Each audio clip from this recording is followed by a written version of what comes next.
You're listening to a Galactic Network podcast. For more, go to gncast.com. We are the ElseNerds.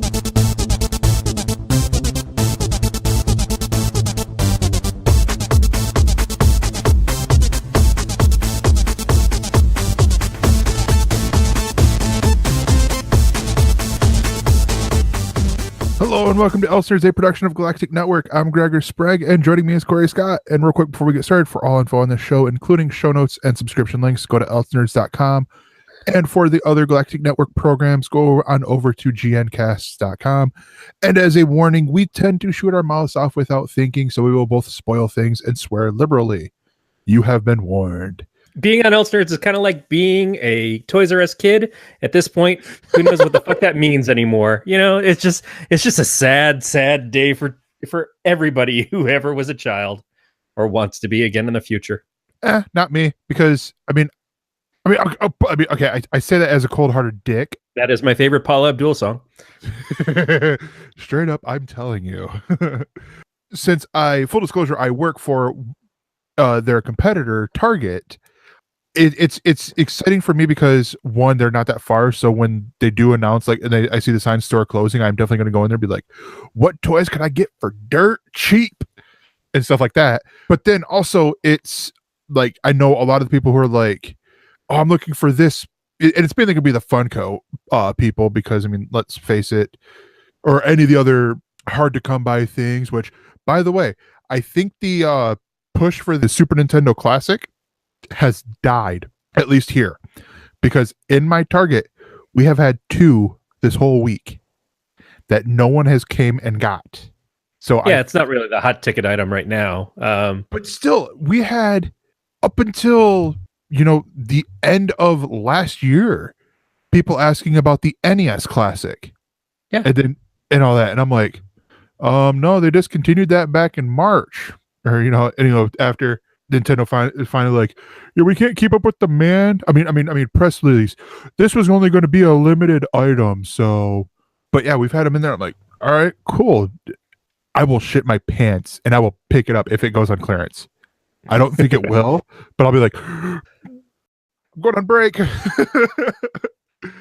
Yeah, it's kind of silly. I don't have any reason to need one. It would just be the idea of having a quick, easy on access to Zelda's A Link to the Past, which is a game that I did not own. I didn't own that system, but a friend of mine did, and I stayed the weekend over at their house, and I played through the entire game in that weekend. Much like another friend of mine who had the TurboGrafx and the TurboGrafx CD, and I played through YS, which is YS, books 1 and 2, which was the first CD game I think that they really had for that system. And I beat that game, and he was pissed at me because I beat it before he did on his system because I didn't own it. Yeah. Oh no, my brother, he's like that, or he was like that with one of the Assassin's Creed games, but it wasn't on his system. It was like, because he's calmed down since he's had a kid, and he has another one coming. And it's my brother-in-law technically, but it's easier to just call him brother. But he I borrowed, I think it was Assassin's Creed Revelations. It was the first one where they were in Italy for out of the Assassin's Creed series, and I was playing it, and he came back to get the game, and I'm like, I think I'm at the end here, dude. So we watched the ending. He hadn't even gotten that far, so like I literally spoiled the game for him. He's like, speaking of, I tuned in to a previous recording on your Twitch channel.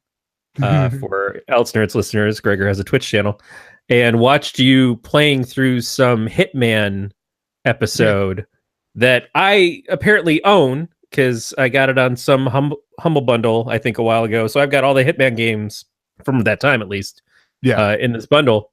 So I wound up playing it because of you. I've never opened any of those games.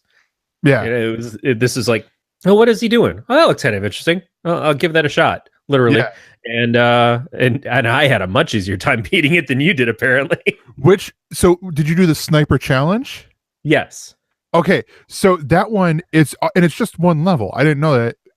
Going in, I thought it was like, and I'm sitting there, I'm like, all right, because I played the mobile version beforehand, which it's very similar, except it's in basically picture it in like Malibu, like with like one of those big houses that are all sprawled out, and they give you different levels after you complete them. Like it might be, and you have like different objectives, like, okay, score, this amount of points using, without holding your breath or whatever, while standing on one leg, and, whatever the challenge might be.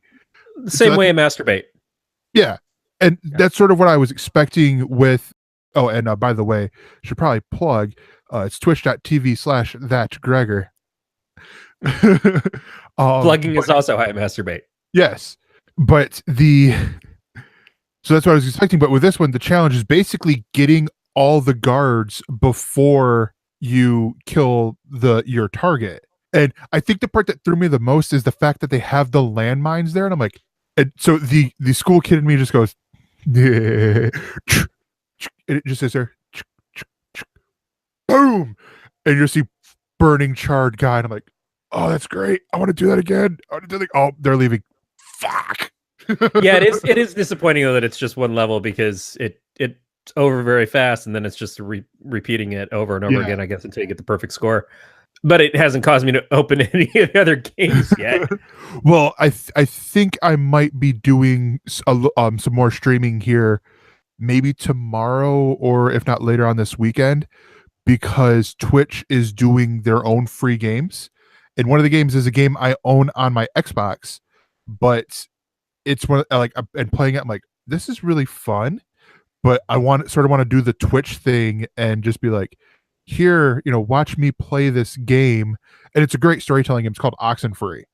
I actually got it as a free game on the Xbox, and I'm like, let's play this story game a little bit, because I've been looking, all the games I have are older, and so it's either, all right, well, let's do Minecraft. Here, watch me use a plugin while I build the Millennium Falcon, or the Milano from Guardians of the Galaxy, or the Serenity from Firefly, anything like that, or play all these other games is in here. And I'm like, all right, that's cool. And they're doing, like, every month they're doing new games, like 6 new games or something like that. So I'm like, sweet, check out these games. But yeah, enough self-promo fluffing here. Let's get to the news, shall we? The first bit of news is that Ava DuVernay, I think I'm pronouncing her last name right, is set, or is in negotiations, like the final negotiations, to direct the Jack Kirby comic that he created for DC called The New Gods for Warner Brothers. So yeah, everyone's on a big Jack Kirby, and rightfully so, on a big Jack Kirby kick. I didn't realize until watching these special features for Thor Ragnarok that they did pay a lot of homage within Sakaar, like with the colors, to Jack Kirby in that way. But yeah, this Thor's always been in my head. It's been Kirby and Walt Simonson are the two people that you most associate with doing runs on the character. Ava DuVernay, we should mention, is the director who just did A Wrinkle in Time. Yes. Correct? Yes. So based off of that movie, which I know didn't get #1 in the box office over the last weekend, but it lost to another Disney-owned film in Black Panther in its 4th week, still at #1, which is incredible. Which I think is funny, because wasn't she rumored at one point to be doing Black Panther? Oh, I don't know. I know she was doing a Marvel movie. I don't know if it was that one or if it was Captain Marvel. That sort of, I mean, there's a part of me that if I was her, first off, I mean, wouldn't be doing this, but it's like, you hear about like the actors who they get asked if there's one thing that you regret. I could see that being the case for her, but at the same time, I don't see Black Panther being the same movie if she directed it as opposed to Ryan Coogler. And that's the thing, is you have to know, okay, yeah, I could have done Black Panther, but it wouldn't have been the same Black Panther. That doesn't mean it wouldn't have been still successful. It may have just been another version of success. It may have been as big, bigger, not as big. It's hard to say. You can't worry so much about the regret. You just see it as, well, what is my next opportunity, and what can I do that's going to gather my interest. The New Gods is interesting in a lot of ways. One, because it's a very Thorish property. It's gods, it's that space thing. So it feels, in my mind, closer to what was just done with Thor Ragnarok as I'm picturing it. Yeah. That kind of film, which makes sense. To see what she will do with it to make it her own is important. But she has said before that her favorite character in comics is Big Barda, who is from the New Gods and is married to Mr. Miracle. And she says for many reasons, Big Barda is her favorite character. That's the kind of thing that I like to hear, is that she's not coming at this as, oh, well, I wanted to do a superhero movie. Here's my opportunity to do a superhero movie and just plug me into one and everything. And I'll do whatever I want with it.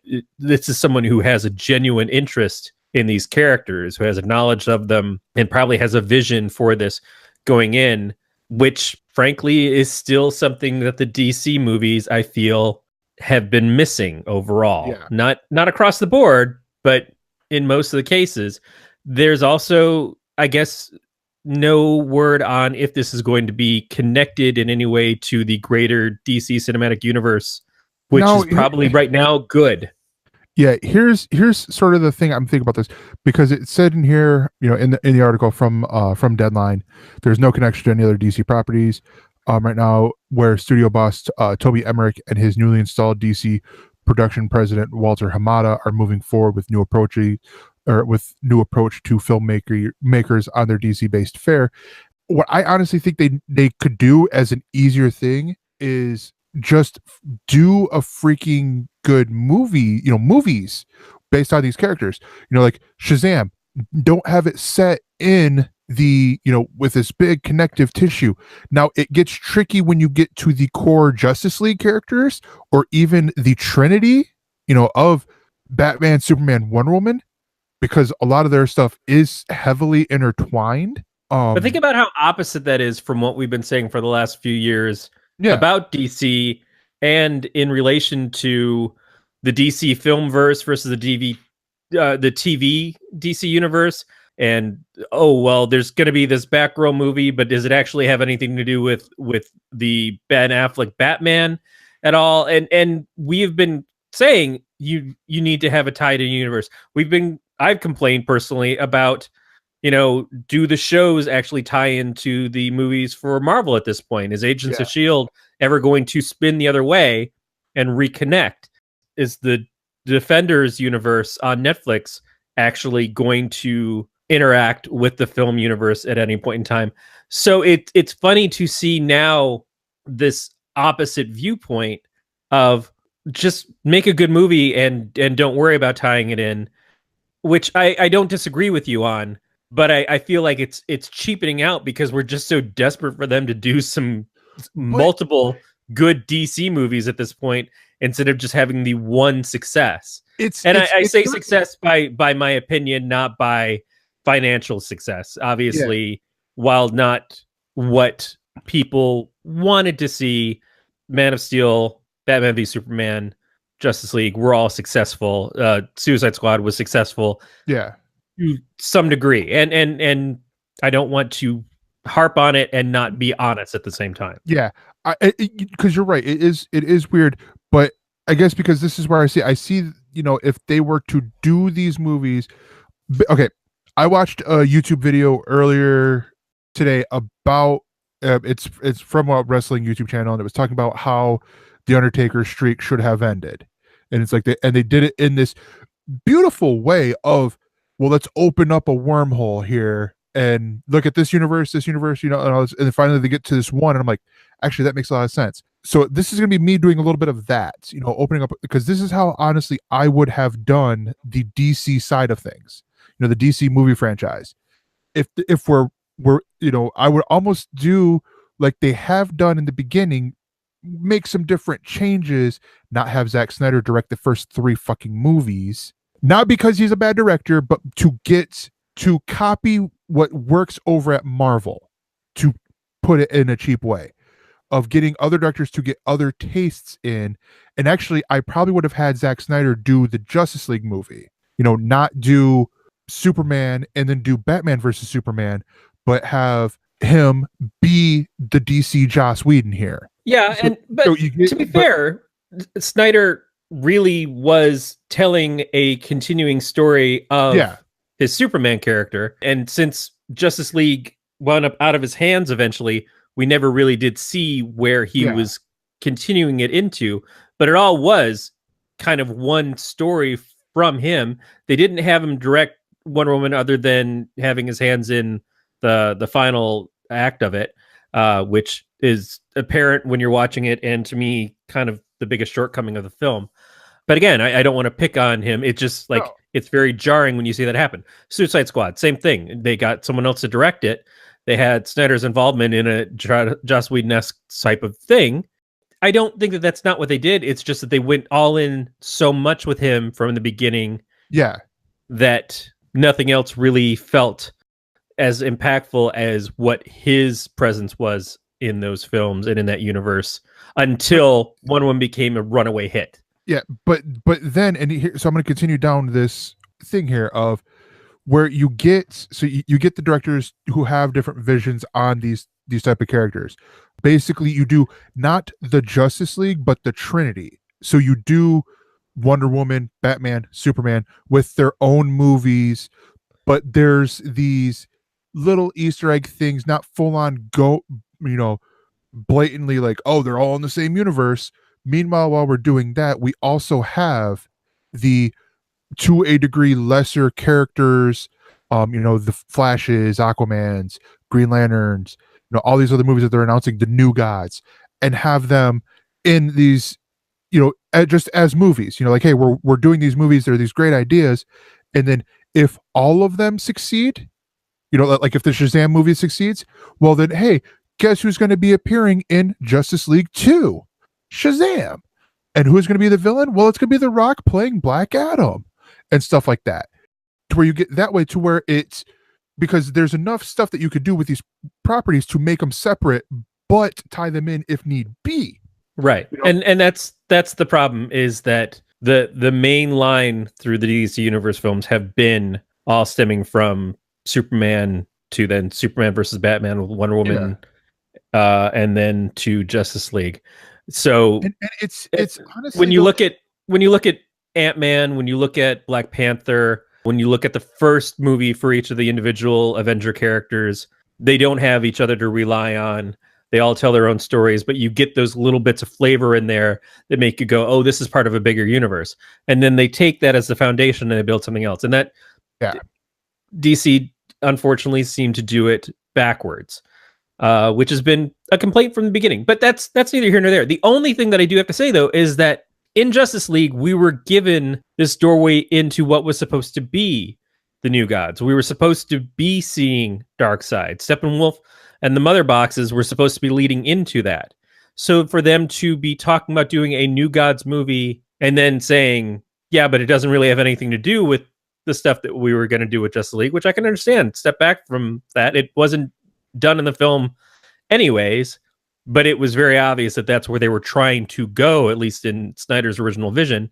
It seemed odd to me to not utilize it. It'd be the same thing as saying, at this point, after having been cast in the role for the last 5 years and still not showing up in anything, including it looks like the new Shazam movie, to not have The Rock as Black Adam ever fight Shazam. It seems like it would be a very odd move to not utilize the characters interacting with each other, especially ones that are meant to, or ones that have their in.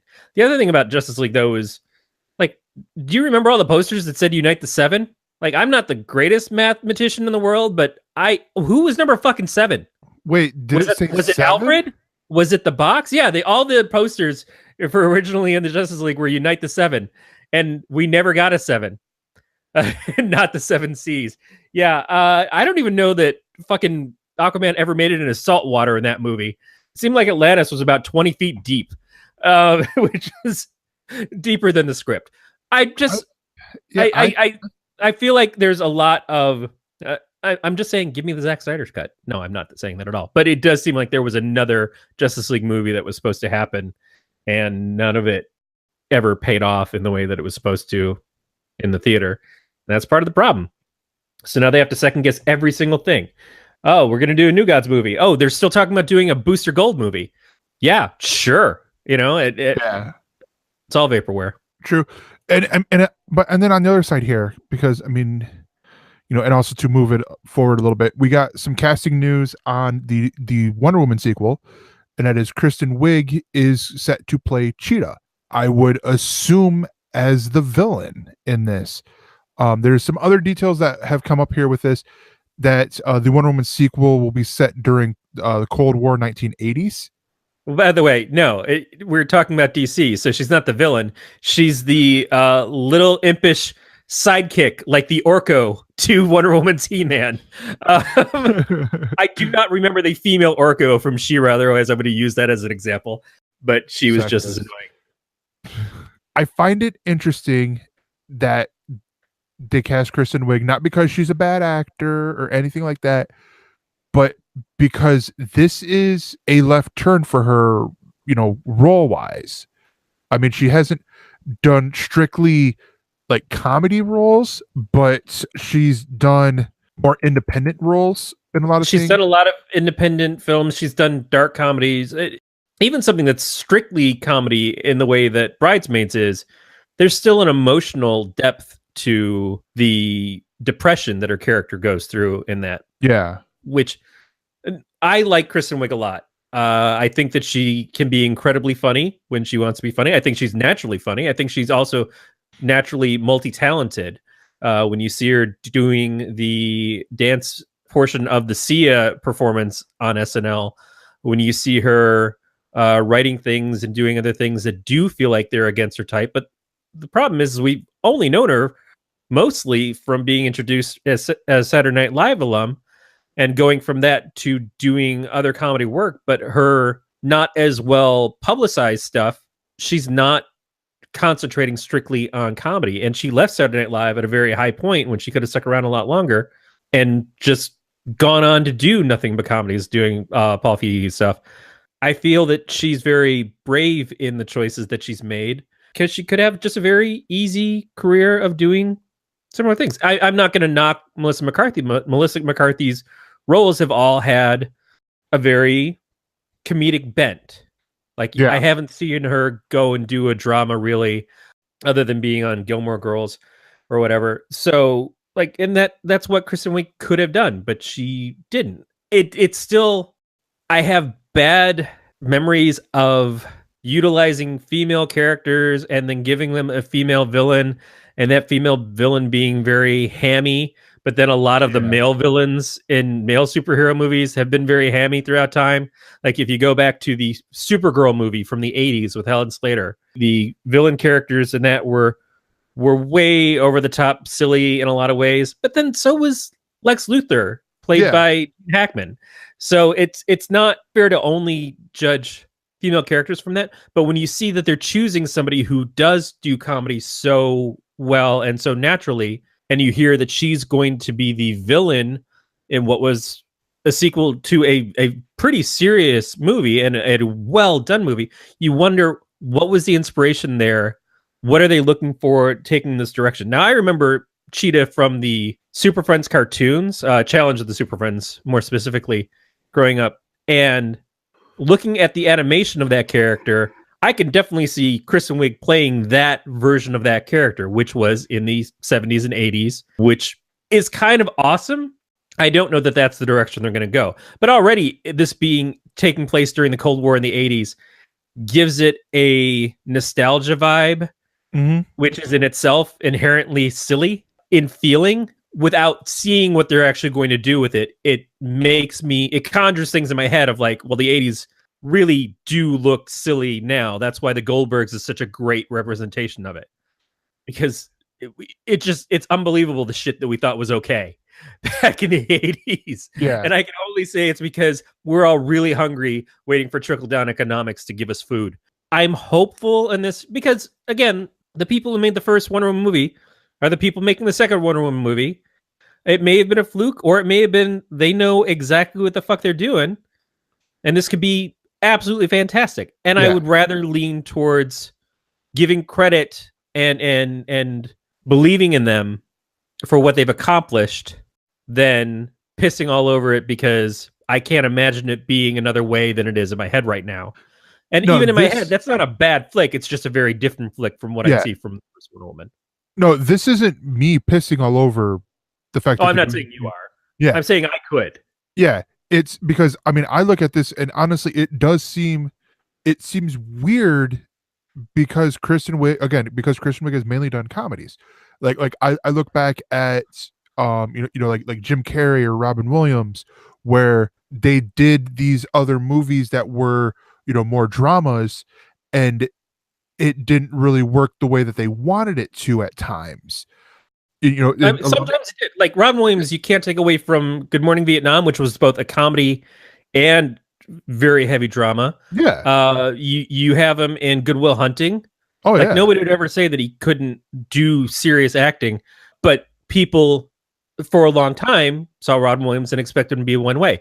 If you gave me Andy Samberg is the lead in the new Death Wish as opposed to Bruce Willis, I'm going to expect an Andy Samberg comedy movie with Death Wish is the name as much as Baywatch was, related to the TV series or Chips was related to the TV series.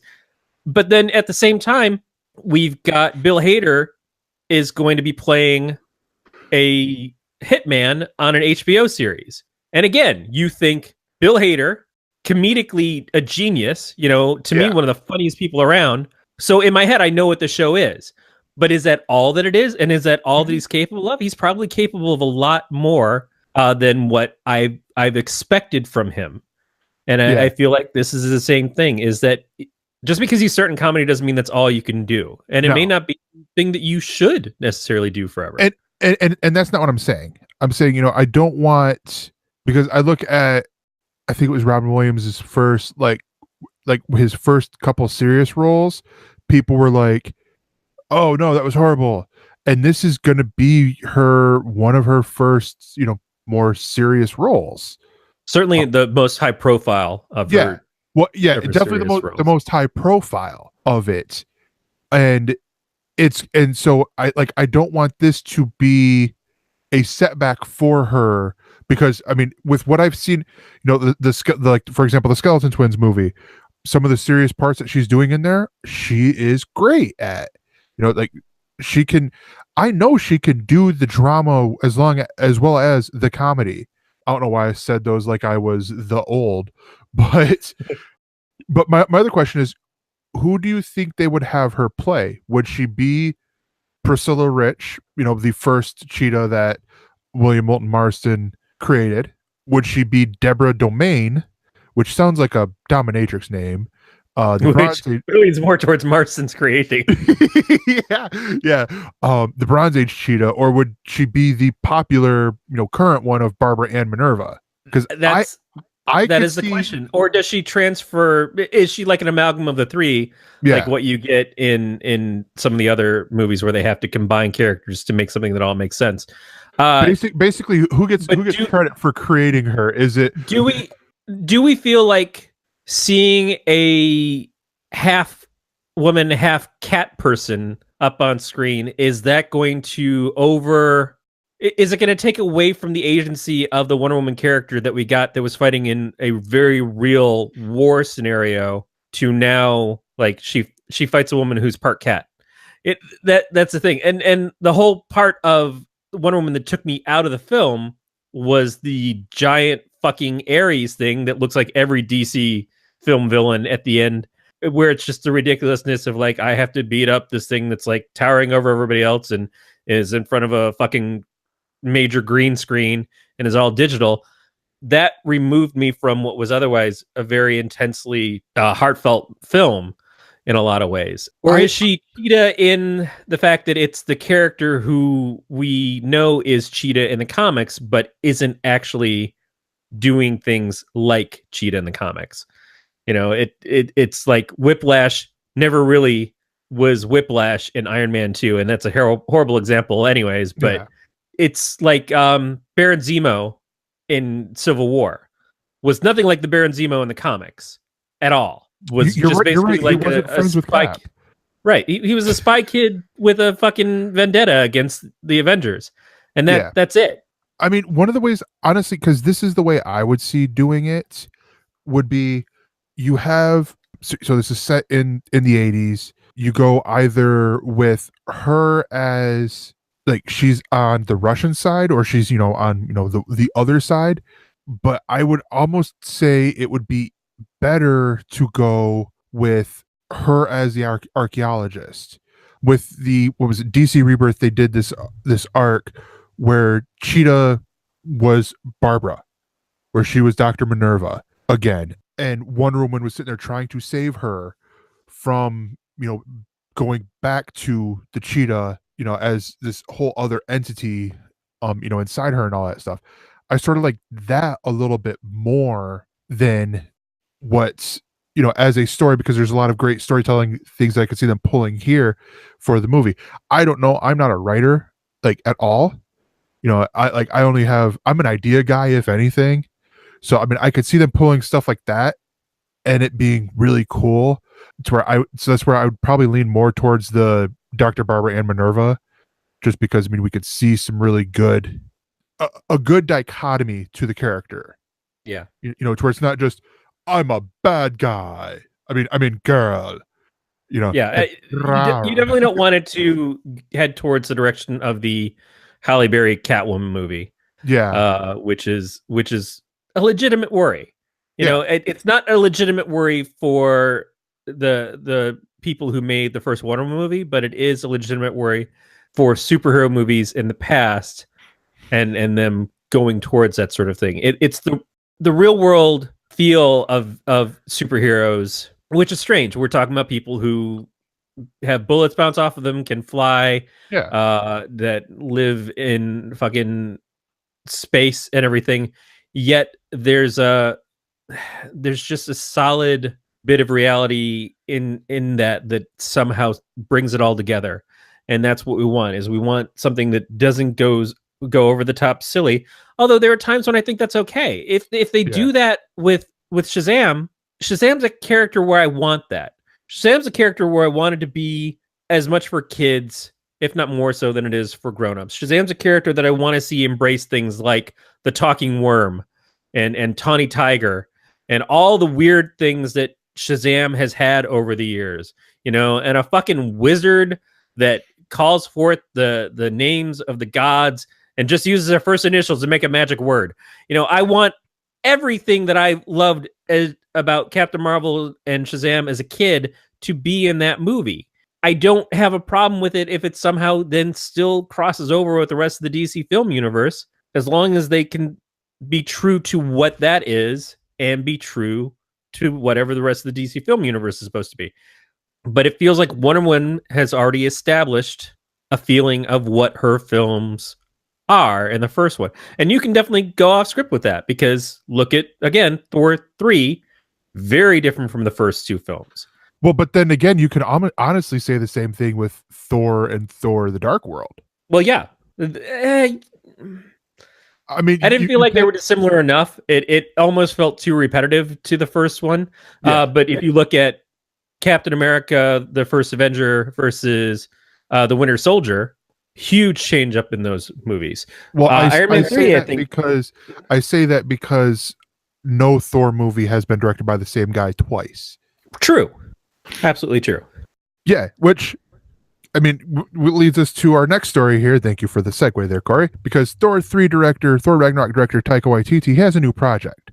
And I've been curious, honestly, myself, as a, big fan of his, what was his next thing going to be? Is he going to jump right back in, for Thor Ragnarok 2 or, whatever they call the Thor 4? And actually, it is a movie that he has been working on. It made the blacklist, the Hollywood blacklist in 2012, called Jojo Rabbit. Now, this movie, he's also going to be starring in it. So he's going to write, direct, and star in this movie, where he will play Adolf Hitler. Now, before you turn away, he's playing an imaginary version of Adolf Hitler for a 10-year-old boy who is desperate to join the ranks, to join the dictator's ranks during World War II. It's it is a satire. It's not going to be, like, oh, here's a movie that's going to be great in Germany or anything like that. But it's because one of the things I saw in here that was really great is a quote that Waititi told the Wrap. In my version of the movie, a lonely boy's best version of his hero is really his dad. So it's touching in that part right there, because I mean, where he will be playing Hitler. It's really the guy's dad, because he's seeing, okay, he's in Germany getting all the propaganda, saying, oh wow, this charismatic guy, he's going to bring the nation, bring the world around. And then, but really it's like, it's just, Daddy, will you come play ball with me? Sort of deal. I know you have nothing to say about this really, or you have first of all, it's a Lego movie. No, I have a couple things. One, did you watch the second season of Preacher? I didn't get all the way through it. Okay, well, in the second season of Preacher, spoilers for everybody, there is the story arc of Arseface, who was sent to hell by Jesse Custer in the first season, and he spends all of the second season dealing with being in hell, and the one person that he has looking out for him that becomes his friend in it is Hitler. The actual Hitler. And it spends a lot of time humanizing the Hitler character. In a show like Preacher, it makes absolute sense that is something that they would do, because it's just so fucking horrible. And it's one of those things that just makes you want to spit at your TV.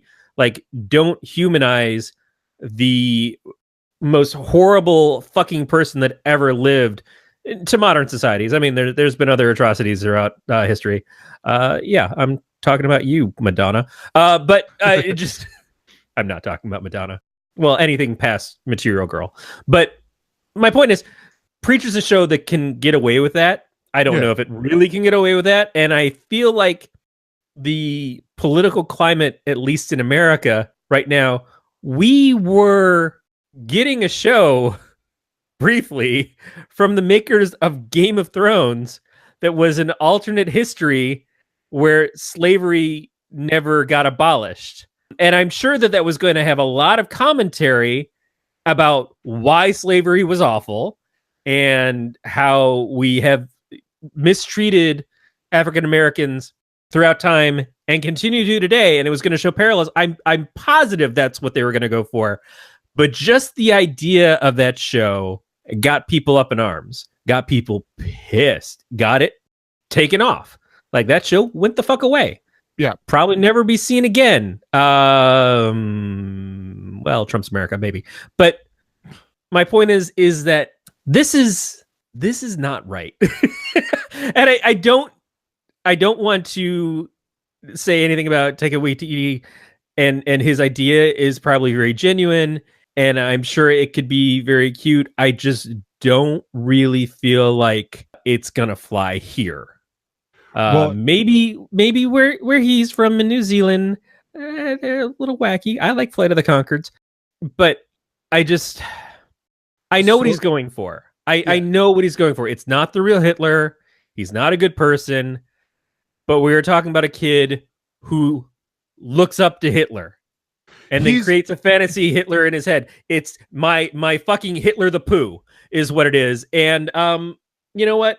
I would rather see The Day the Clown Cried, and I really never want to see that fucking movie, than I do fucking Christopher Robin goose stepping down 100 Acre Wood. I don't think it's a good idea. I don't really know who's going to settle on distribution of this here in the States. I can tell you who has. No, I know who's agreed to it.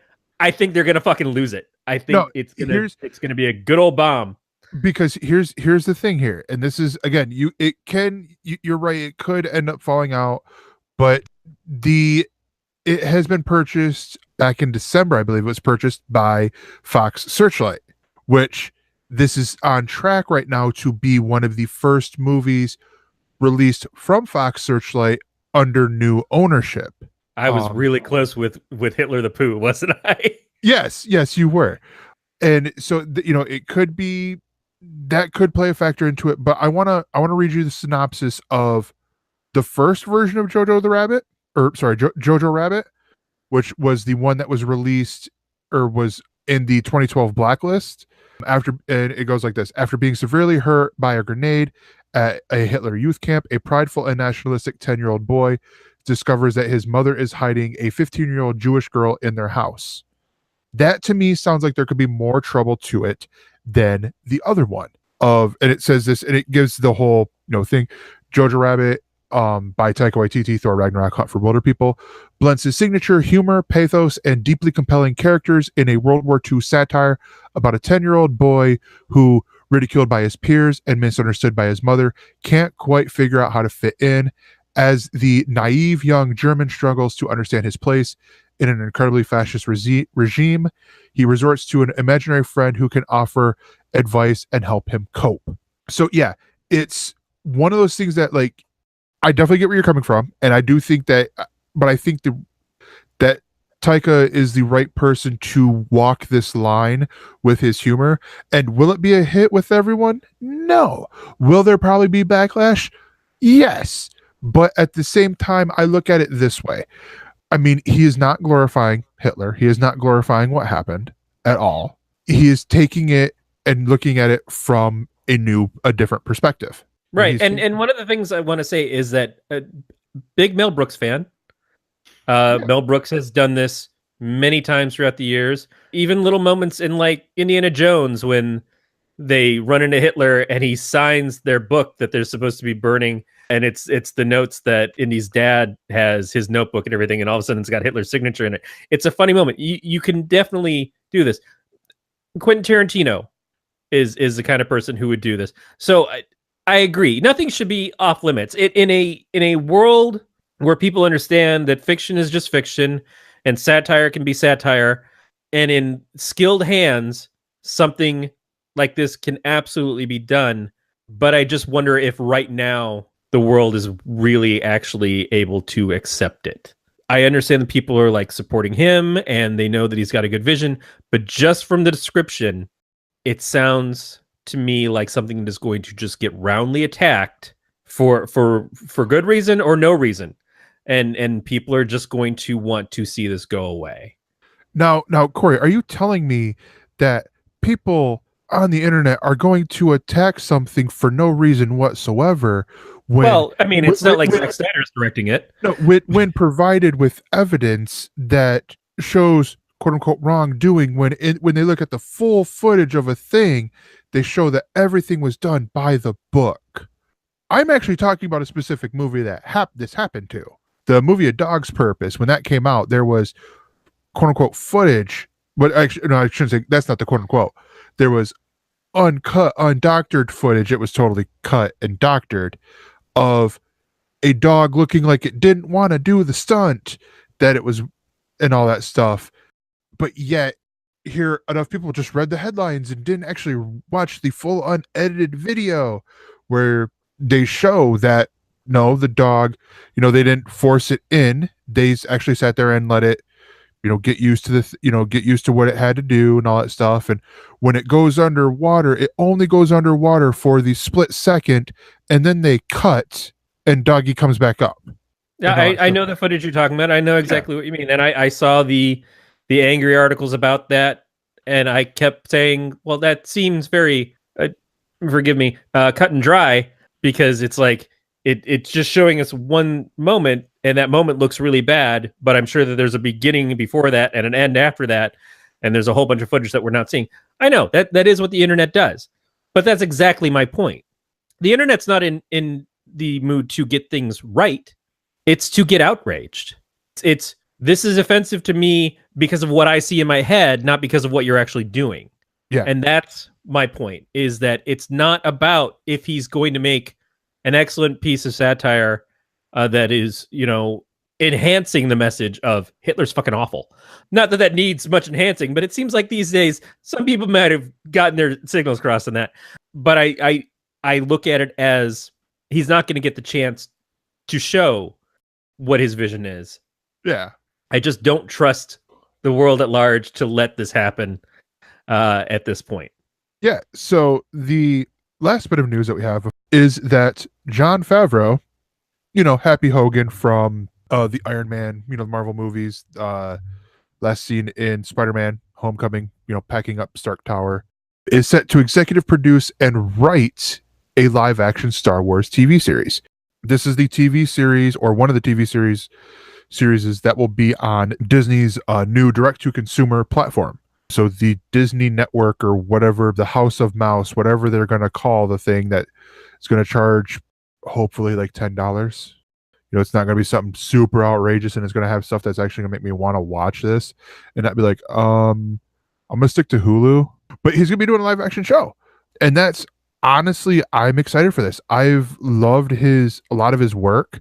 I actually have his IMDb filmography on there, which are including his acting roles, which is throwing me. But I mean, I felt like he was really good. He's done a lot of really good stuff, with his directing work.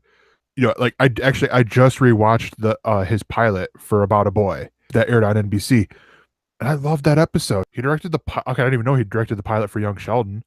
That was actually solid. But yeah, I mean, he's done, like, a lot of the stuff that he's directed, I've enjoyed. Now, have there been things that I've missed?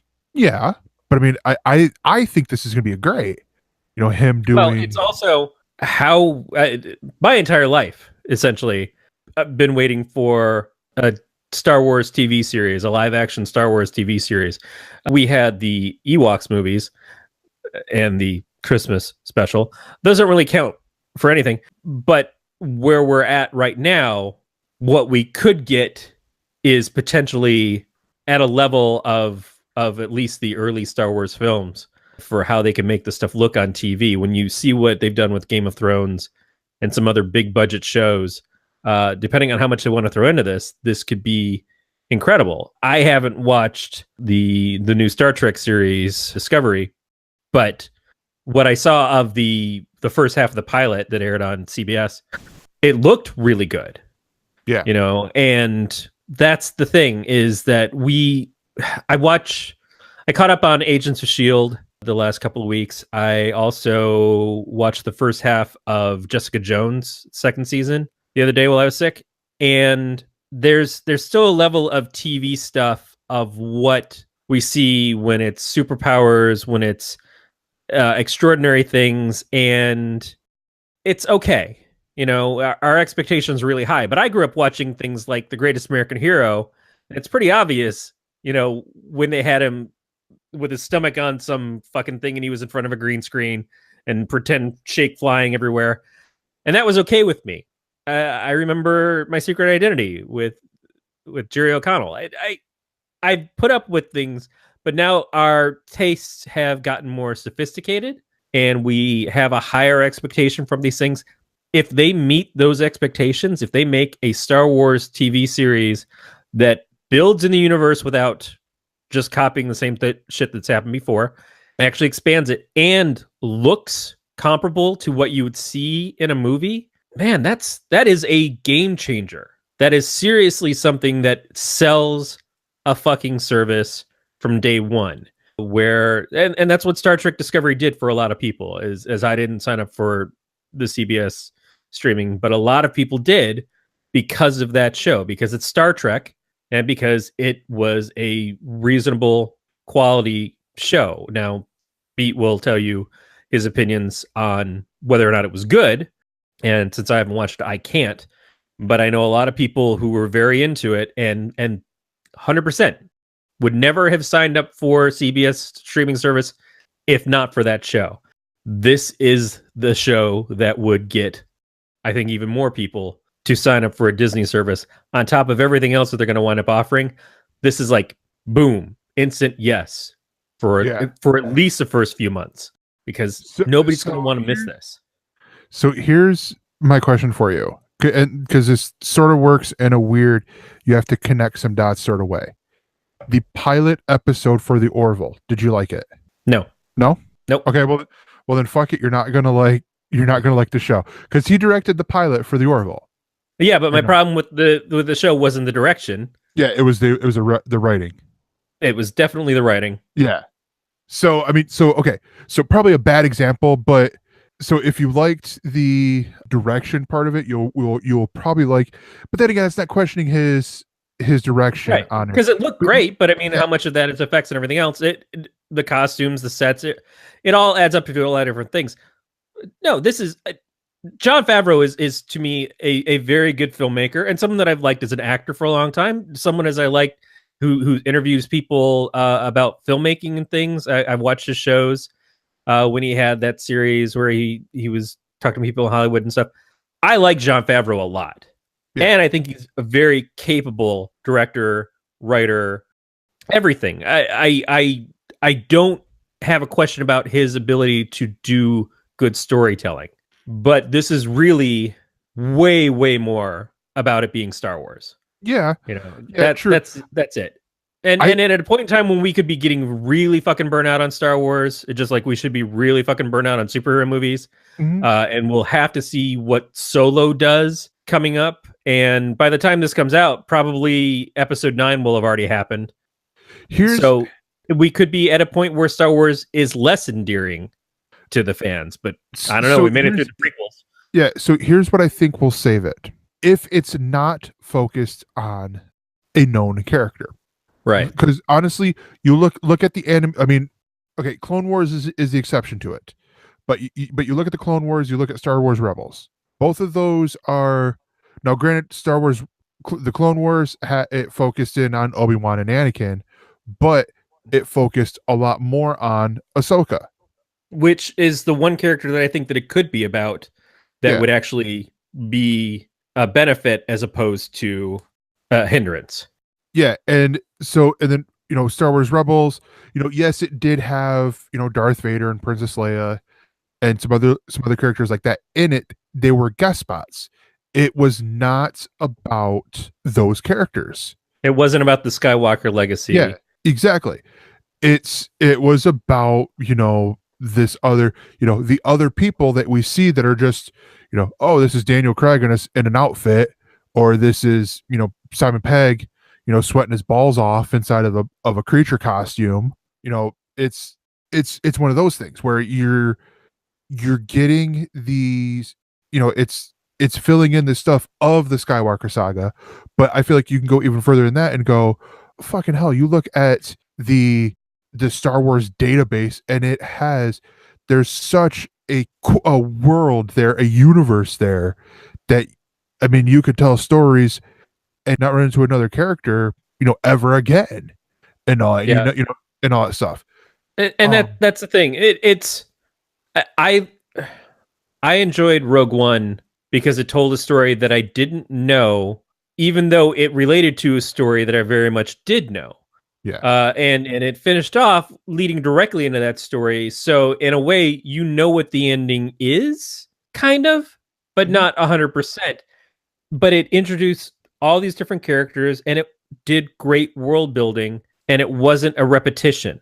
So I enjoyed that more than what I expect I will of Solo. Even if Solo is more of a movie story that I would like, because it seems like it's more heistish. It's rogues. It's the kind of thing. It's Firefly. That's the kind of thing that I dig. But I think that I would appreciate Rogue One more because of the fact that it is doing something with different characters and it's not so heavily leaning on Vader and Skywalker and Obi-Wan and all these things that, honestly, I think we put too much stock in for. I know that they're important to the original Star Wars trilogy, but I don't think they should be what every trilogy is about because it takes the mystery out of it. Like the whole thing of the prequels, to me, the problem is that we already know Vader being Vader. Mm-hmm. And him as Anakin wasn't as interesting, certainly wasn't more interesting than him as Vader. Vader's a cool character. I don't give a fuck about Vader pre-Vader. That story means nothing to me. Because Vader was cool and Anakin made Vader less cool. Just like how in Chasing Amy, the guy describes Vader being all badass because he's black, and then as soon as they take off his fucking helmet and he's a white guy, it ruins the fucking character. I don't necessarily believe that that's exactly the case, but it is a moment of like, oh well, shit. I really wanted to see James Earl Jones come out of that. I know it makes no sense, but fucking hell, it's space. So I'll ask this question, then we're gonna wrap up the story, or wrap up the news segment here. You have basically the 9 films here. By the way, if Mace Windu was Luke's dad, Luke wouldn't be such a little bitch. Exactly. No, you're right. You're right. So you got the 9. Like let's just say that they quit doing Star Wars episodes after 9. Do you want to see this TV show take place before or after the 9 movies? Because I'll put it to you this way: before, what a lot of people would say is, oh, then it's going to be the Knights of the Old Republic, which a lot of people want. Yeah, which a lot of people want. Where after, you have a lot of the expanded universe that's now in the Star Wars Legends category now, where there's a lot of stuff in there that's really good, and a lot of people would like to see stuff. Honestly, a lot of people would like to see that pulled into the movies now. Let's put it this way: doing the Knights of the Old Republic, you have a lot of possibilities. Doing it after Episode 9, you have endless possibilities. So I don't know. I certainly don't hate telling a story that we don't know any real details of, and doing something fresh and new from that. But I'm less interested in a Game of Thrones prequel than I am a Game of Thrones sequel. Not that I'm necessarily jumping up and down for any of them, because I feel like once Game of Thrones is done, if they finish it well, then you just got a really great series, and why fuck around with that? It's Star Wars. You want to watch some more Game of Thrones? Well, rewatch Game of Thrones. Right. Well, it's like saying, well, you like fucking Avengers movies? We've already had 2. But I wouldn't mind 2 more.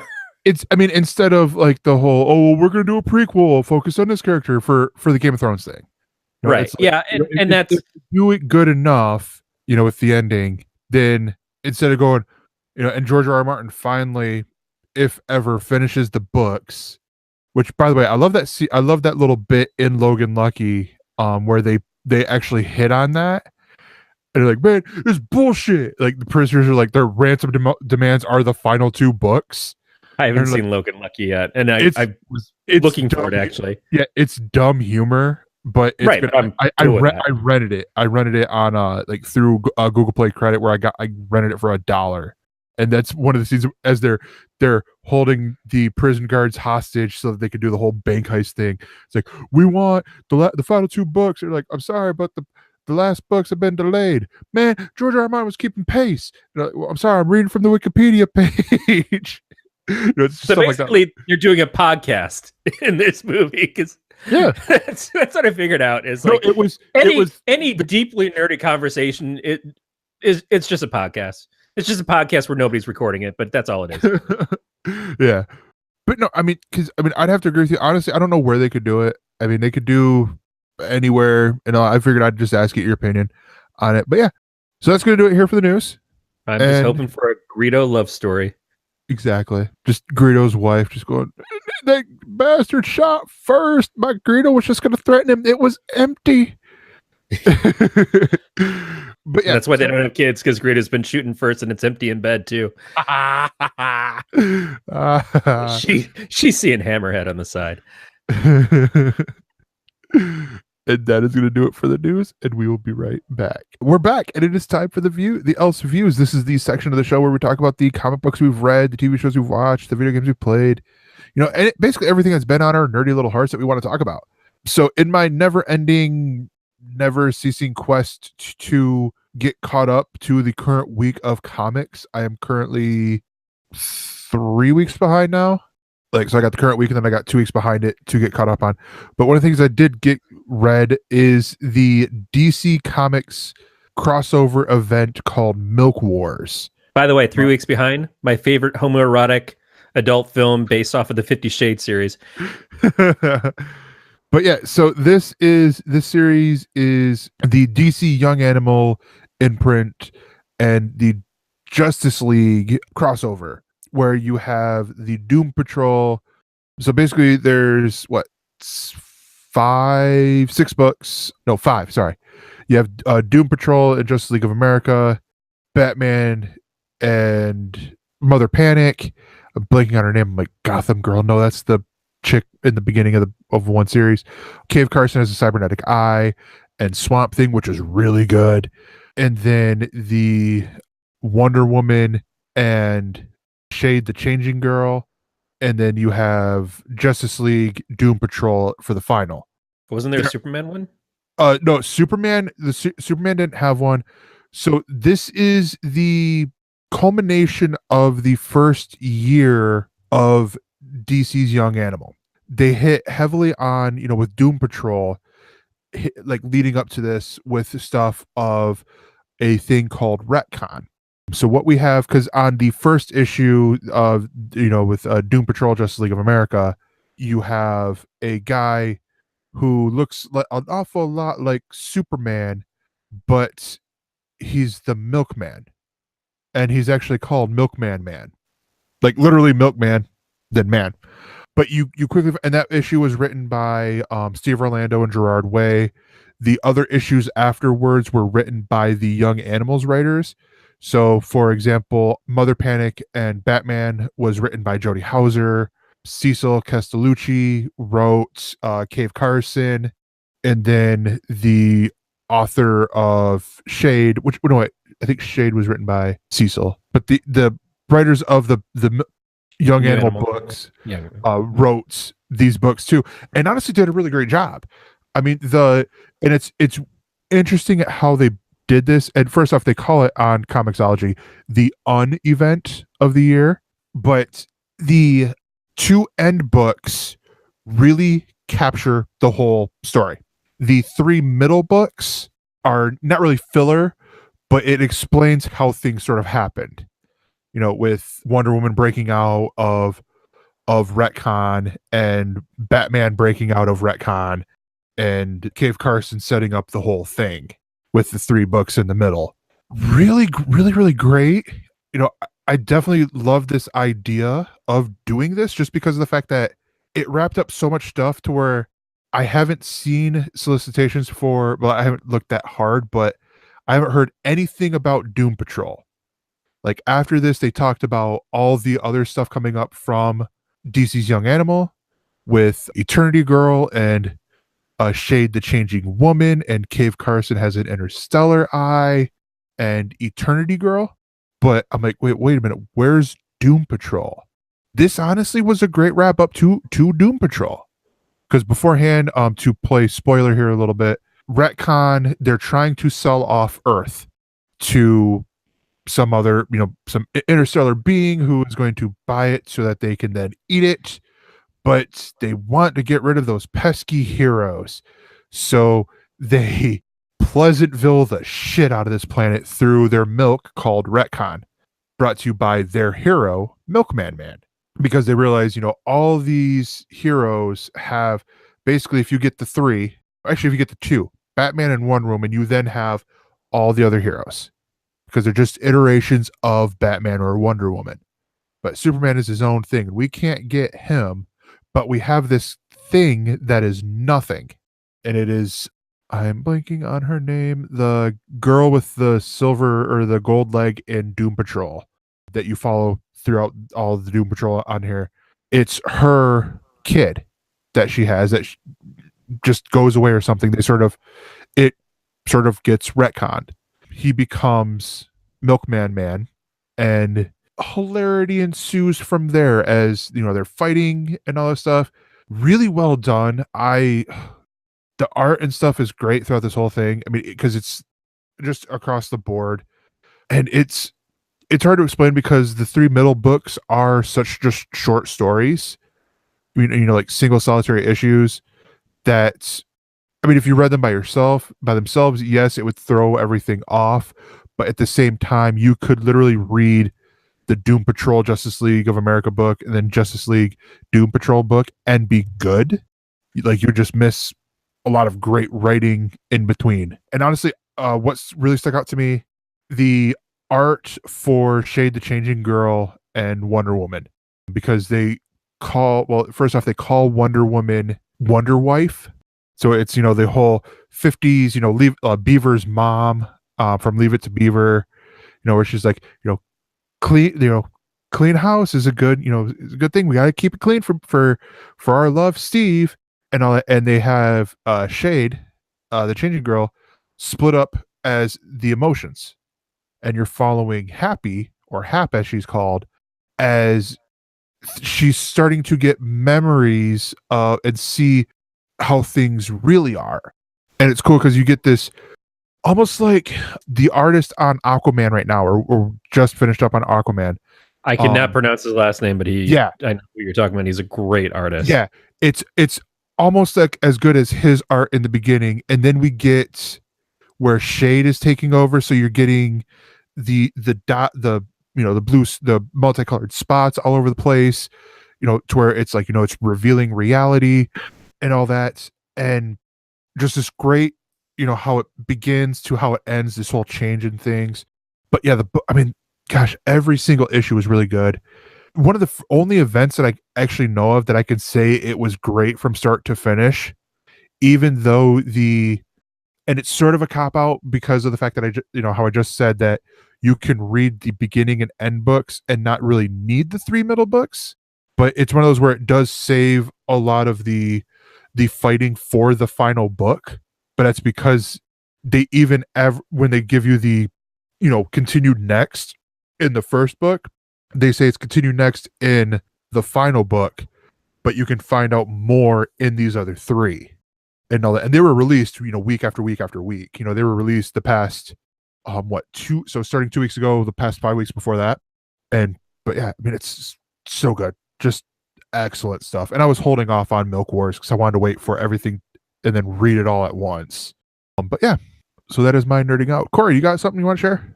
No, just that I want to say that Milkman Man should be the alternate ID for Brandon Raymond from Ink Geek Studios. So I got another quick one, and it's super quick. Jason Katims has released a new show on NBC called Rise. That is really, really good.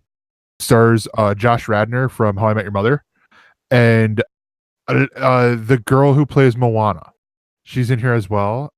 Alui Cavallo or something like that. I butchered the crap out of her name, but I watched the pilot and I'm like, all right, this is really like, okay, I don't know if I could do this and Parenthood. Oh, Parenthood's ending, great. Or not Parenthood, This Is Us's season finale, great. Now I'm not going to be like an emotional wreck on Wednesdays after watching the shows that air on Tuesdays.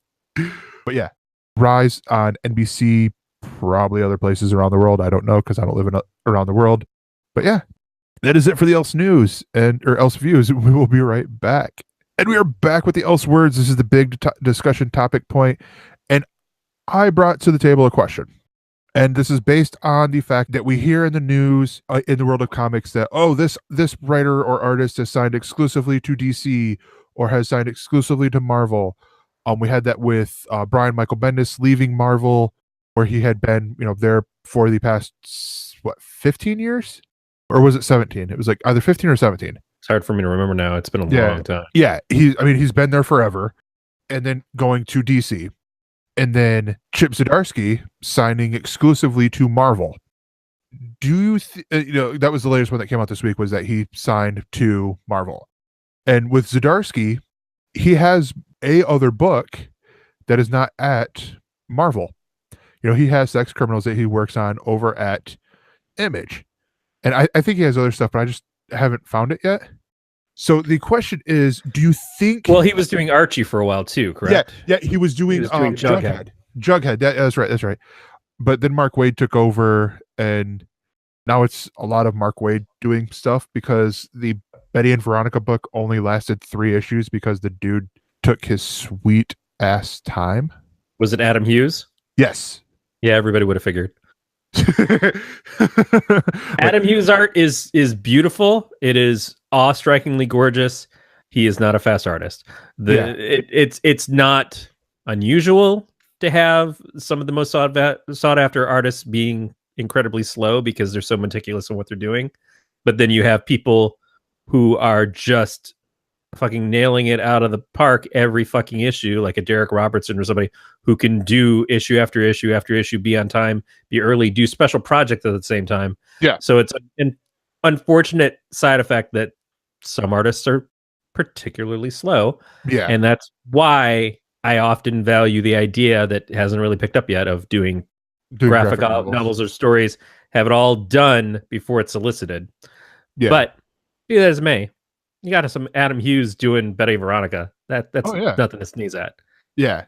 So do you think that, because I mean, you look at the rankings and it's, Marvel and DC switching back and forth between 1 and 2 for Diamond distribution, for single issues, and then coming up at third is Image Comics. Do you ever think we'll get to the point where these exclusive deals will affect Image Comics?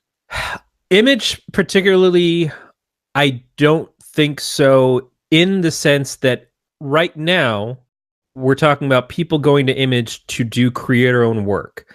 And I don't think DC or Marvel can really make a case of, we're going to hire you exclusively to us, but you can't do your own thing as well. I think if you meet the obligations of hitting your schedule for Marvel books, be it as an artist, be it as a writer or whatever, it's like, hey, you owe us 3 scripts this month for these different books that you're doing, or you owe us this many scripts in a year for whatever books that we put you on to be able to keep your benefits and insurance and everything else. Like, this is what we're doing as part of your exclusive contract. You meet your provisions and that's fine. But the exclusivity is, we don't want you having a contract over DC, because then what if you're selling out Batman when you're supposed to be selling out Captain America for us? But especially for a pre-existing thing of Zdarsky on sex criminals. Mm-hmm. But no, I really don't see that being something that either company is going to do. Now, they may have encouraged things like Marvel, when they got Bendis, they eventually created an imprint for Bendis to do his creator-owned work through them. DC sounds like they might be doing some of that stuff as well, but it sounds as though he's diversifying some of those books that he had existing before. Maybe because the artists that are his co-creators on them, maybe not. But yeah, if Marvel says you can do creative work that's your own stuff that you own, just publish it through us, possibly. Yeah. But I don't really think that they care about that. Marvel and DC's competition is each other. Yeah. If anything, I don't know if this has been the case yet, but if they say, no, it's not just DC we don't want you to work at as a Marvel exclusive, we don't want you to work at Valiant. We don't want you to work at IDW. We don't want you to work at Archie or Boom. Those sorts of things, because those are normally characters that you don't personally own. So you can't work on any other licensed material. You can only do our stuff or your own stuff. And that was going to be the second question I was going to ask. Well, what do you say for, in Image, if it's a, for example, a Rat Queens, where they have an artist or a person like Chip who is both a writer and an artist, a book like Rat Queens or Spawn, that is someone else's work, it's someone else's title, and yeah, honest, if I'm Marvel and I've got Bendis on an exclusive contract, Bendis who's worked on Spawn properties before, am I okay with him then going over and doing Spawn at the same time because it's Todd's stuff? Well, that may be a little bit trickier because of the fact that it's Spawn, but that's exactly the point. Yeah, is that there's not a lot of things at Image that aren't properties done by their own creators. Spawn is one of the only ones that is, Todd created it. Todd did the book for a number of years, but now he's had, I think, at least a decade of him not really being the sole creator or even one of the creators. A lot of the times he's not doing that book month in, month out. He's got his hands in too many other things in business and stuff. Whereas Eric Larson, Savage Dragon has only ever been by him, except for issue 14, I think, that was by Jim Lee, that Larson later on went back and said, yeah, fuck that book, and did his own version of 14 to get rid of the, what was it, the Grifter story disguised as a Savage Dragon comic that Jim Lee did when they did that trade-off. And by the way, it wasn't like Jim Lee did Savage Dragon 14 and Eric Larson didn't also do a Wildstorm book. It's just when Eric Larson did the Wildstorm book, he was doing that book. He wasn't just doing Savage Dragon, and like those characters show up for 5 minutes. Yeah, so that's the thing. And I think when it comes to something like that, especially when you're a creator at the level of a Zdarsky or a Bendis or Jim Chung, who is apparently going over to DC now because he's released artwork from his Justice League run with Scott Snyder, and he's been Marvel exclusive for a long time. If you're one of those people that you get that exclusivity contract, then I think you're also the kind of person that they're going to say, do we want to make an allowance for this guy or woman to be able to do this other thing? As long as it's not our direct competition, which is funny how that's initials equal DC, then yeah, I think that they would just be like, sure, go ahead.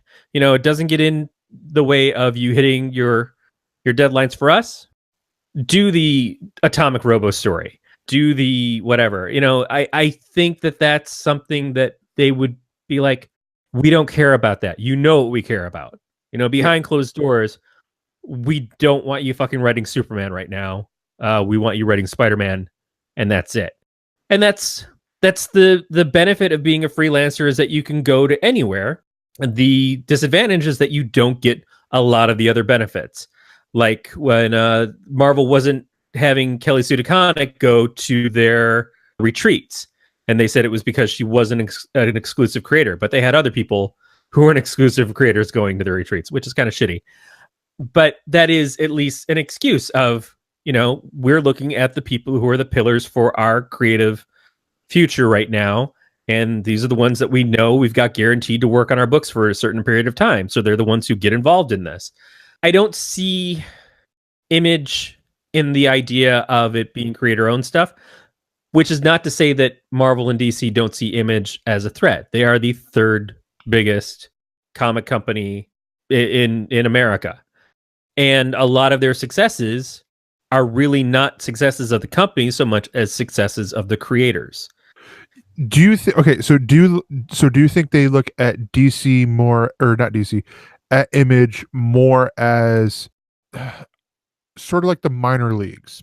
No, I don't think it's what I mean by that is not necessarily like, oh, they're below us, but a way to look to find talent, but without having to risk anything on their own, because it's the Image, you know, publishers that are doing the risk of it, you know, and stuff like that. You know, finding the Matthew Rosenbergs out there. No, that's exactly what I was going to say, is that is it. One, Image is risking more because Marvel gets somebody to do a book for them, even if it's a Squirrel Girl, it's still their property.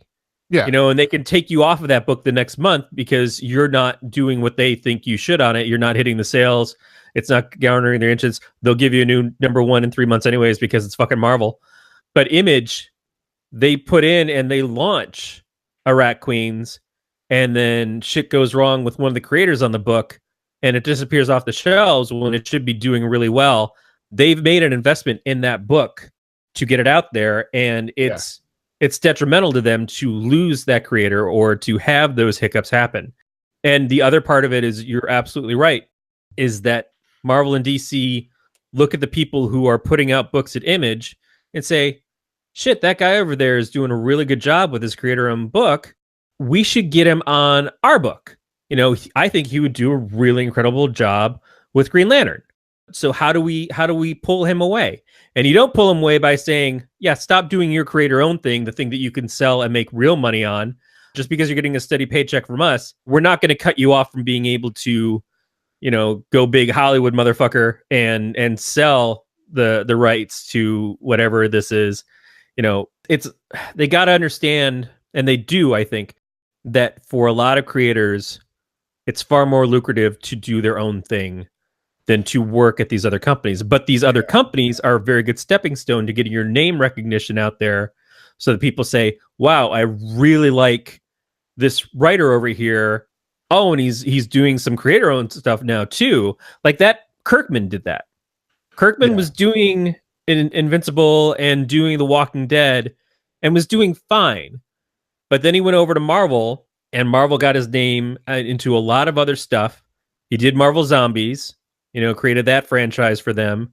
He did, I can't remember the name of the book, but he did basically, it was another superhero take that was kind of similar to Invincible in a lot of ways, but he did these other things and stuff. And then he decided, I make a lot more money in my own things. He's like, so I've done the Marvel stuff for a little while. I got to play with characters that I wanted to play with, but now I'm going to go full in back in The Walking Dead, which seems to be picking up steam, and Invincible, which is doing just fine, and I'm investing in making more books. Invincible just wrapped up, I think.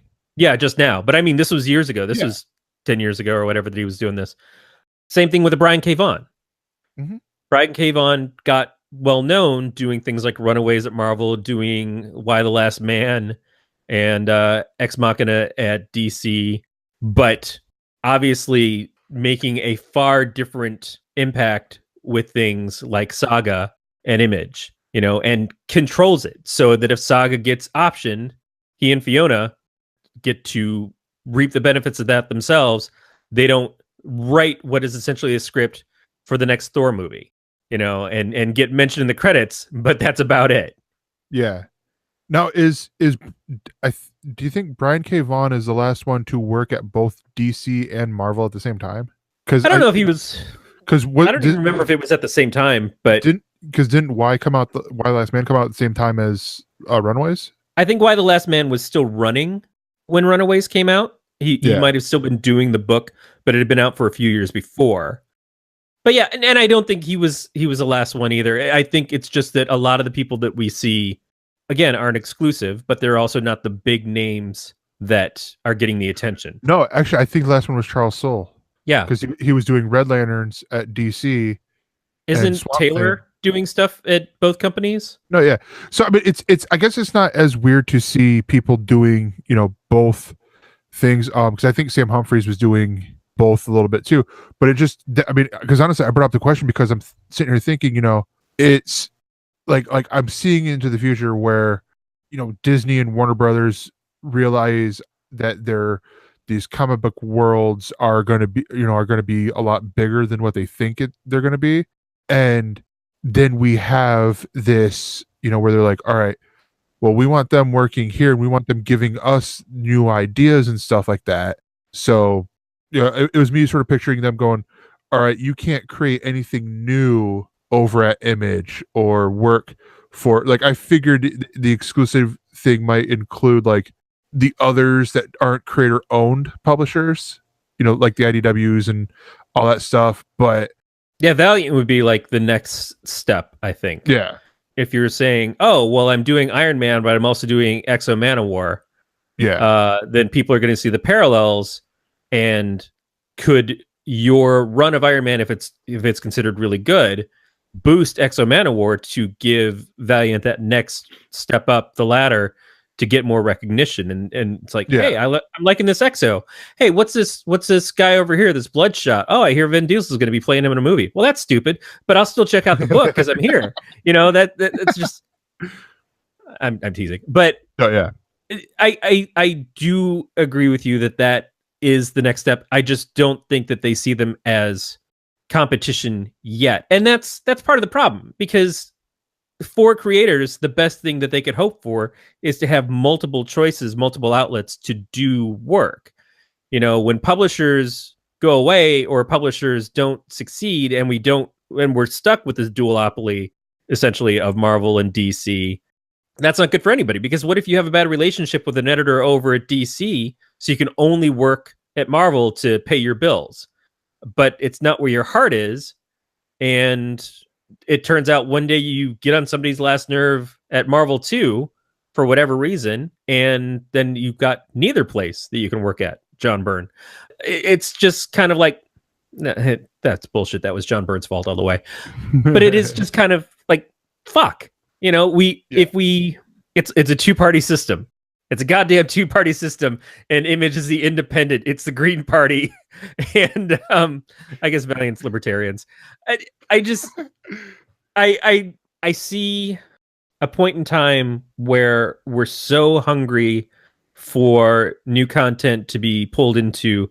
Netflix is buying the rights for Rob Liefeld stuff, which has been out for a long time, but it makes sense because he's so prominent right now with the Deadpool stuff and now Cable. But Deadpool and Cable are still kind of like the last two new characters that Marvel had that got prominence. You know, how many other characters have gotten big in the last 20 years that didn't pre-exist that or aren't legacy characters? You know, Kamala Khan is a legacy character as much as she is absolutely her own thing, but she's a legacy character that's also an Inhuman. Yeah. You know, how many brand new things are there that you can then say, oh yeah, you know, I'm going to be the next Rob Liefeld by working at Marvel and having a character that got really popular in Marvel books and then winds up on the big screen. So it's not like I own it, but because I was a co-creator and had a good deal at Marvel at the time, I'm going to reap all these benefits. It's still not the same thing as having the benefits of being the guy who made Spawn and then has a hugely successful Spawn franchise. But it is pretty fucking good.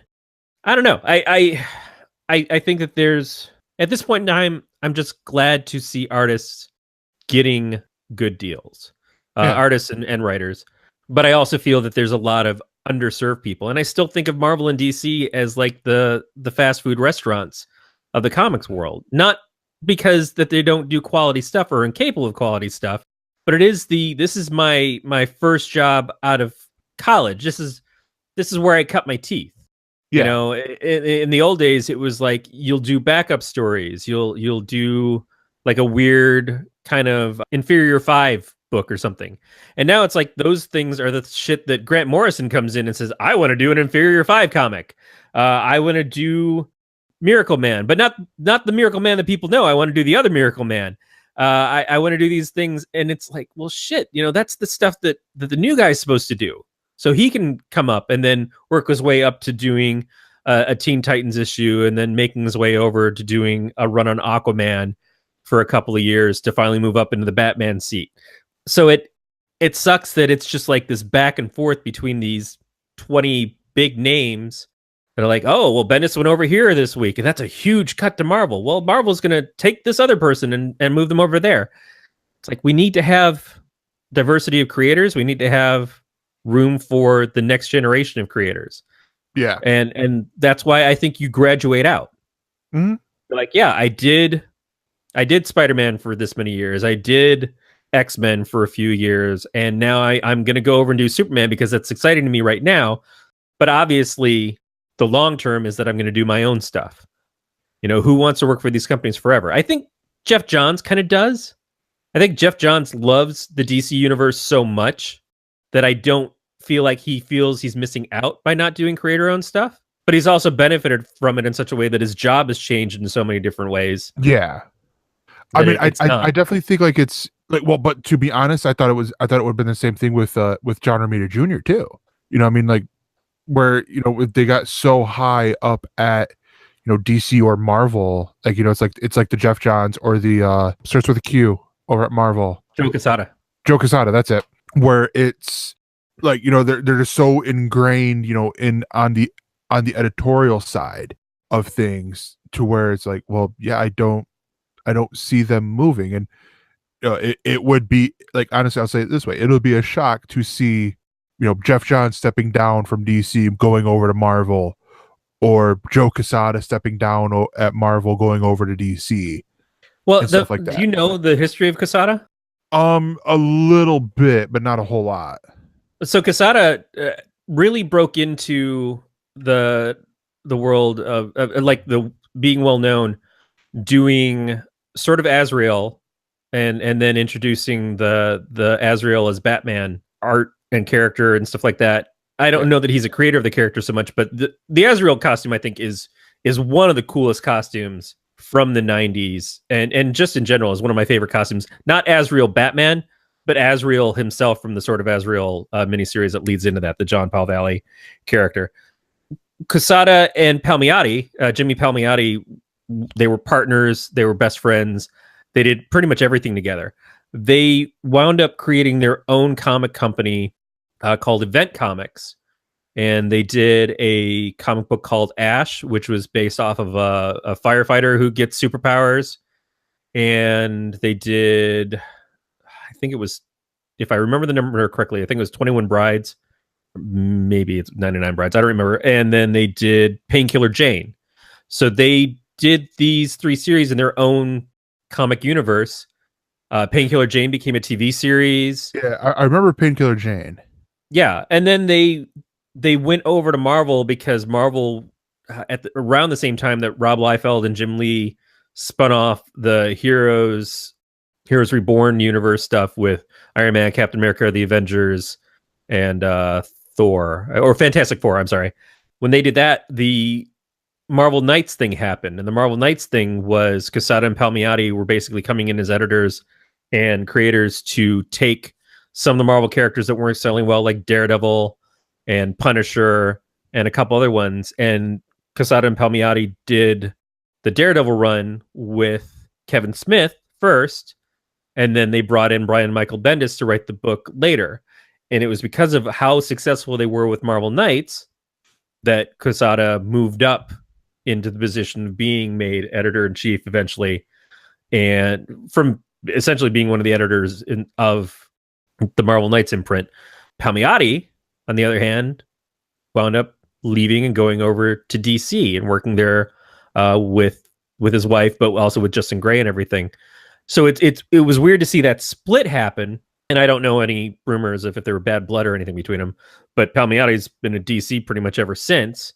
I think he's done stuff at Marvel, and he also does a lot of his own creator-owned stuff.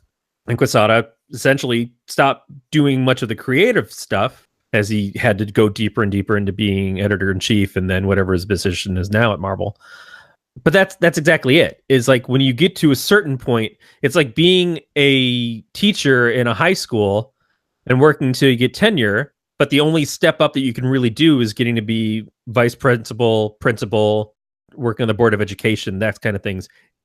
You can only go so far as a teacher before you have to change positions entirely to be this other thing to get the step up in career and money. And I think that's at a certain point when you're at DC or Marvel, if you've done that, if you're the Jim Lee, like, yeah, every once in a while, Jim Lee's going to act like he's going to draw a book, but you'll never fucking see the pages hit, or he'll do covers here and there. Jeff Johns will write a series, but it's funnily going from like coming out every month to bi-monthly to we'll see when we see the next issue of Doomsday Clock, because you're too fucking busy. And you're in there for the love of comics, but you also got to keep getting that paycheck. Yeah. And I don't know. I'm not against any of that. I don't have any harbor of ill will towards anybody for their successes. It's just then we've got these people, these names, and it's always like 10 or 20. It's like the old wizard lists, the hot writers of the month, the hot artists of the month, the 10 of each. Yeah. And it's the same people month in, month out, month in, month out. And it's like, why isn't Terry Moore on this list? Because fucking Strangers in Paradise is killing it. Yeah. You never see him up there. And yet you see some hot artist who hasn't had an issue hit the stands in fucking 6 months because he's sitting at home playing his fucking GameCube instead of actually drawing the fucking comics. But he's a billionaire, so he doesn't have to do any work anymore. I'm sorry. I wanted to read the rest of Battle Chasers, asshole. Anyway. Corey's not bitter at all. Yeah. Did I answer your question? Yeah. No. Yeah. You did. So I mean, that's gonna do it for us. But if you want to join us live, you can. We record usually on Thursdays, but you know, work and life sometimes gets in the way of that. But way you can find out when we're going to be on, follow the show on Twitter. You can follow us at ElseNerds. You can follow the network at Galactic Netcast. You can also do the Facebook thing, you know, just search for Galactic Netcast on Facebook. All of our subscription options can be found over at gncast.com/subscribe. You can contact us, get a hold of us by leaving us a voicemail at 805-328-3966 or email us mail@elsenerds.com. And you can follow the producer extraordinaire that he is, Beatmaster at Beatmaster80. Sean Burns, who we need to get a hold of because, you know, weather's getting warmer. Maybe he'll be able to join us in the summer again. But you can follow him at SBurnsPA. And you can follow me on Twitter at ThatGregor, or go to my Twitch and subscribe. Or no, follow me there, because I don't think I have the subscribe option at all, because I think I only have like 5 people following me. Over at twitch.tv/ThatGregor. Get me to where I can do subscribers so I can start making money. That'd be great. Also, it's just a reason to sit and hang out with Gregor a little bit more, Exactly. which is why I did it. I'm not much of a watch people game thing, but I like listening to one of my best friends sit and talk shit while he's playing around, and it's just Mark Gregor. My week is a good week for me. I sort of maybe have something coming up, and I guess it's not really as much of a maybe. You sort of maybe have inspired me to get a hold of those guys and be like, hey, especially since I just looking at their email, you got room for one more on that show over there? Yeah, I'm not going to say too much about it right now. In fact, that's kind of the theme of the show is to STFU. There's going to be a new show. I'm not doing it on the Galactic netcast, but it's strictly because it's not really network appropriate, which I know you're already saying, but Corey, you're the least appropriate person on this network. This is worse. And it's also just, I felt the themes fit better with our friends over at Ink Geek Studios.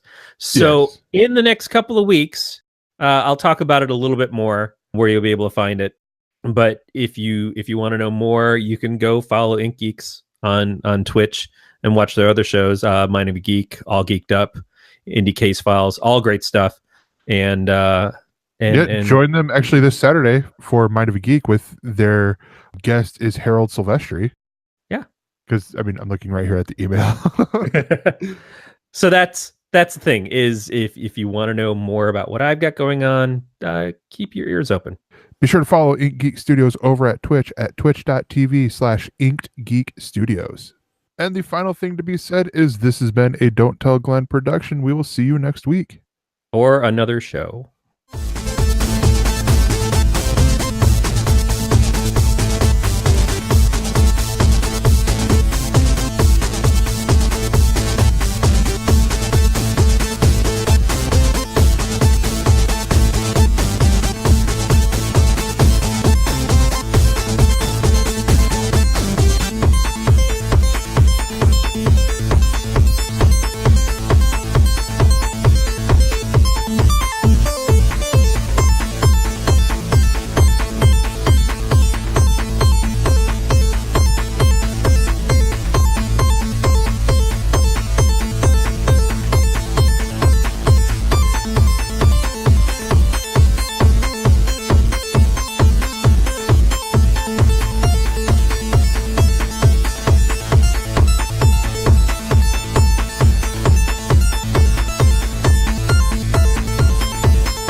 For more on this Galactic Network podcast, go to gncast.com. That's GNCASTS.com.